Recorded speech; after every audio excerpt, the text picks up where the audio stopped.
Senator Andrew, Honorable Senator Andrew.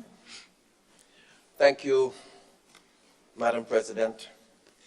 Madam President, honorable and distinguished members of this House, fellow Grenadians observing in this chamber, and Grenadians following on live feeds, both at home and in the diaspora, good morning.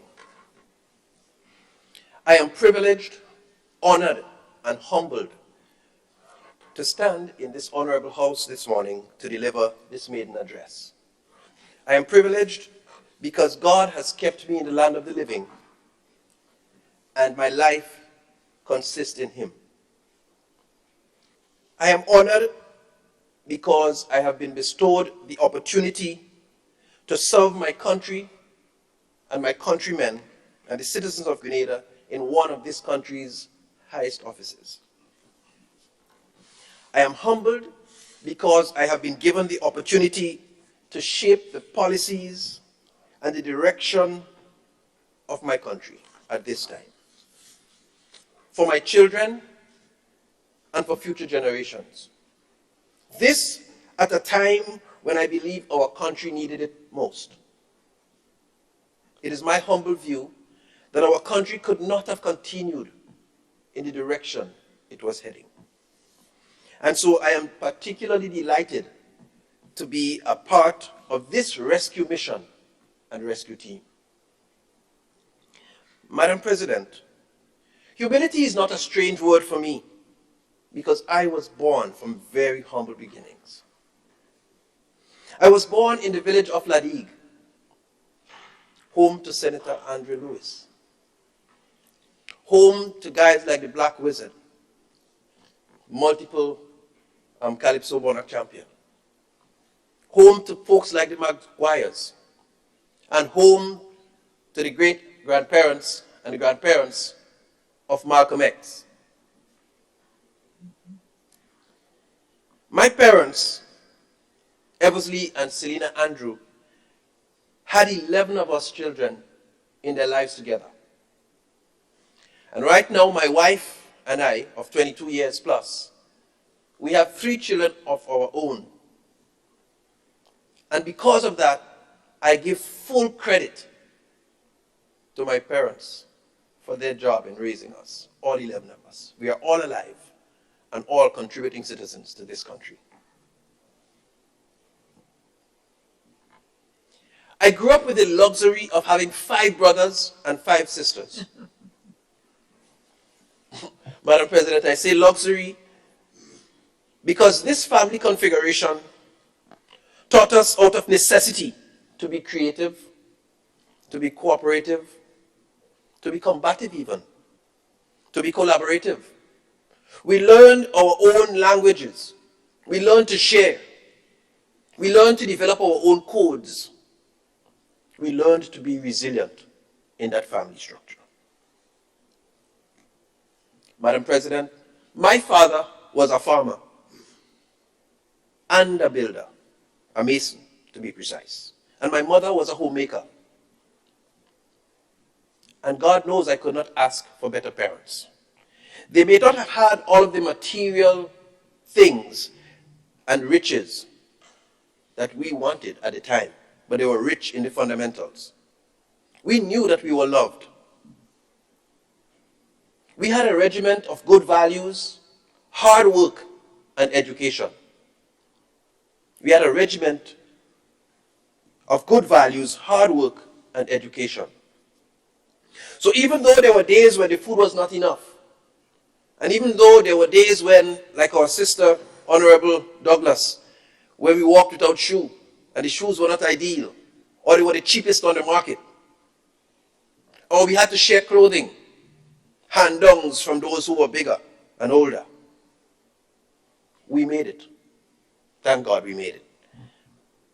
And so if there's any young person out there who can identify with the story that I've just shared, I want to encourage you out there, Madam Speaker, I want to encourage young people out there that they too can make it. As a student, I attended the Holy Innocent Anglican School at the primary level, little school in the area of Ladigue. And at the secondary level, I attended the St. Andrew's Anglican Secondary School, a school that taught me roundedness.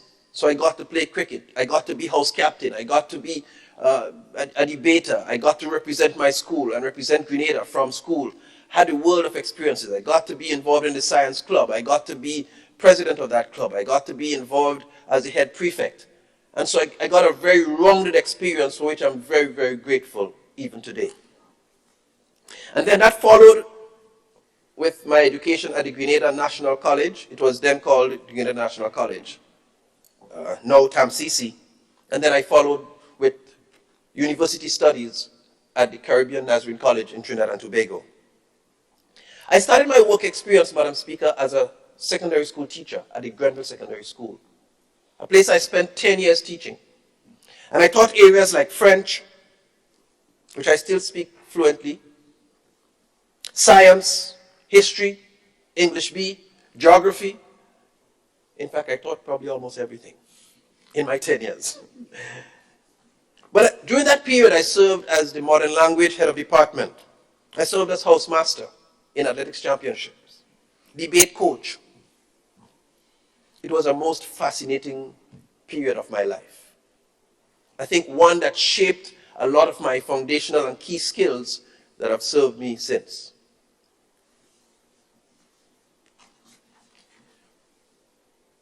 Within that time, I became a qualified teacher, pursuing the teacher training program jointly offered by the Grenada National College and the University of the West Indies, Cave campus. I then left later to pursue studies in Trinidad and Tobago at the Caribbean Nazarene College and completed a Bachelor of Arts degree in General Studies with concentration in psychology. I completed same with the highest honor, summa cum laude. I went on to complete a master's degree in counseling, and that too I completed with honors, magna cum laude. I took the opportunity to gather much experience in Trinidad and Tobago, and so I worked with the government there for a while with schools as a guidance counselor. I worked as a psychologist to one of the leading employee assistance provider firms in Trinidad and Tobago, Elder Associates. I worked as a lecturer at the college in the areas of psychology, developmental and lifespan psychology, and abnormal psychology, as well as interpersonal relations and conflict resolution. Key skills that still serve me very, very well and have served me in all of my journeys so far. Upon return to Grenada, after completing studies, I resumed my service in education as a guidance counselor to schools. Eventually, I became a school counseling supervisor serving the districts of St. Andrew, partially, and all of St. David, District 4, giving clinical supervision to the counselors in that district with the Ministry of Education. I spent 10 years in that capacity. Then I was called upon to serve as the Chief Education Officer. I was appointed to serve as the Chief Education Officer in the Ministry of Education. Following which I served as the Director of Student Support Services, the Student Support Services Unit at the Ministry, which gives oversight to all of the counselors, the school feeding officers, the school attendance officers, and the student activities coordinator at the ministry. All of these experiences have been very, very service-oriented, and I'm absolutely proud and pleased to have served in those capacities.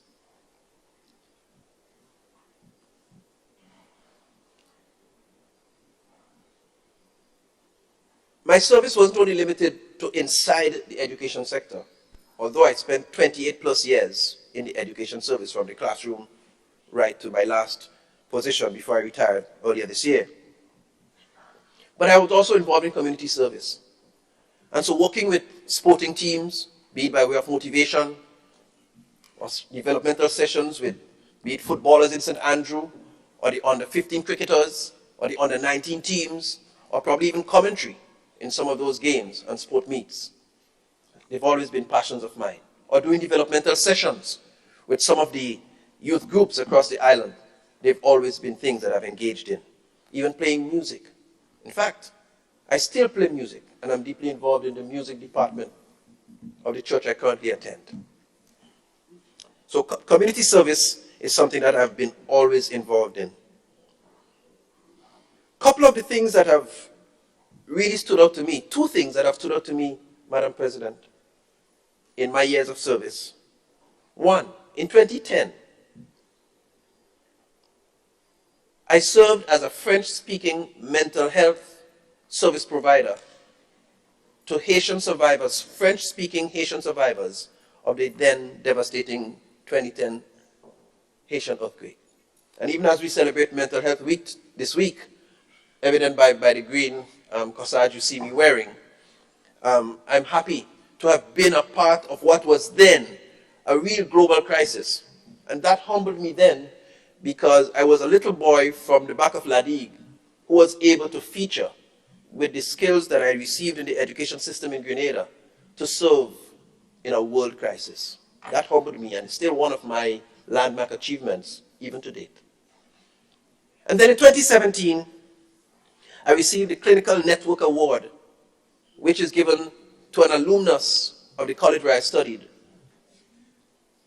An alumnus who is adjudged to have positively impacted the helping profession and impacting the lives of others in his community most profoundly. And so from all across the region, submissions were made, and in 2017, I received that award. Something I treasure dearly. But Madam Speaker, my disclosures today is not so much to point out that I have achieved, because my achievement is in no way much greater than many persons. But it's more so to encourage and to inspire that young man, that young woman in Telescope, or that young person in Grenville, or Soubise, or Post Royal, or Marquis, or Hope, or Grand Bacolet, or Café, or Mama Can, or Crochet. Is to inspire those persons who feel things are not as ideal as I want them to be. I don't have as much money as I want. I don't have the ideal brands that I might like. I don't have the latest phone that I might want. And sometimes they value themselves simply based on the possession of these assets or the lack thereof. But my disclosure to this House, Madam Speaker, is more so to encourage and inspire those young persons, to let them know that they too, just like I came from humble beginnings, with material lack, they too can climb to positions of influence. They too can climb to positions of national, regional, and international acclaim. Madam Speaker, to this effect, I want to advance that education is the single most liberating, empowering, and transforming tool that they can look to. Even though things were tough, education was part of the regiment. And I'm sure all my colleagues here will affirm likewise. So education, I'm saying to young persons out there, is the single most empowering, transforming, and liberating tool they can have. Work is another important element. In that regiment my parents taught, Madam Speaker, there were good values, hard work, and education.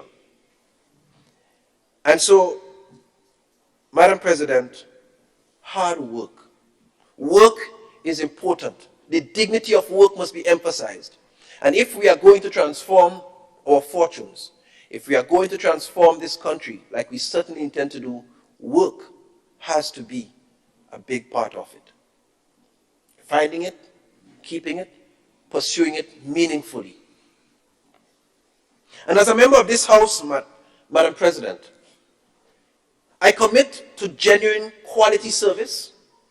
I commit to working diligently in the interest of Grenada, Carriacou, and Petite Martinique, all of our citizens. I want to put on record my gratitude and thanks to those who have gone before us, those on whose shoulders we now stand, those who laid the foundation for us, that we are able to sit and stand in this honorable House today to debate, to discuss the business of this nation. And so I put on record sincerest appreciation to those who have gone before us. So as a member of this honorable House, Madam President, I commit to genuine service in the interest of this people, all of our people. I believe that if it is worth doing, Madam President, it's worth doing well. That's my commitment as a member of this House. I thank you.